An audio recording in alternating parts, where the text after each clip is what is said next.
अमरावती शहरामध्ये कोरोनाचा वाढता प्रादुर्भाव हा सतत वाढतच दिसतो आहे। अमरावती शहरातील वेगवेगळ्या भागांमध्ये कोरोनाचे रुग्ण हे दिवसेंदिवस वाढताना दिसत आहे। गेल्या 2-3 दिवसांमध्ये जर आपण बघितले तर सर्वात महत्त्वाची एक गोष्ट आहे ती म्हणजे वेगवेगळ्या परिसरामधून एक रुग्ण हा बाहेर निघतो आहे। अशातच अमरावती शहरामधील रामनगर क्षेत्रातील एक रुग्ण हा कोरोना पॉझिटिव्ह निघाल्यामुळे रामनगर परिसरामध्ये खळबळ उडालेली आहे। अमरावती महापालिकेच्या वतीने रामनगर व आजूबाजूच्या परिसरामध्ये सॅनिटायझिंगच्या हिशोबाने फवारणी करण्याचे कार्य अमरावती महापालिकेच्या वतीने हाती घेण्यात आलेले आहे। शिवाय त्या रुग्णाच्या संपर्कात येणाऱ्या व्यक्तींचे थ्रोट स्वॅब जमा करणे सुद्धा सुरू झालेले असून वेगवेगळ्या भागांमध्ये निघणाऱ्या वेगवेगळ्या रुग्णांमुळे अमरावती महापालिकेच्या कर्मचाऱ्यांना हा त्रास सहन करावा लागत आहे।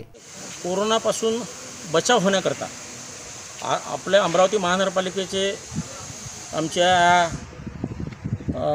प्रभाग क्रमांक 12चे सॅनिटरी इन्स्पेक्टर श्री मनीषजी हडाले, श्री महेंद्रभाई टुंडला आहेत आणि जे काही प्रशासनाचे आमचे सफाईचे जे कर्मचारी आहेत त्यांनी अहोरात्र सेवा देऊन आणि एक सॅनिटरीची जी असते त्याच्यामुळं जो कोरोनाचा प्रादुर्भाव कमी होण्याचे संकेत असतात ती सॅनिटरीची गाडी त्या ठिकाणी बोलून सर्व हा रामनगर परिसर, कृषक कॉलनी परिसर, मालू लेआउट हा जो आहे त्याच्या लगतचा जो परिसर आहे तो पूर्ण सॅनिटाईज करून हे काम मोठ्या जिकरीचं काम या ठिकाणी होतं।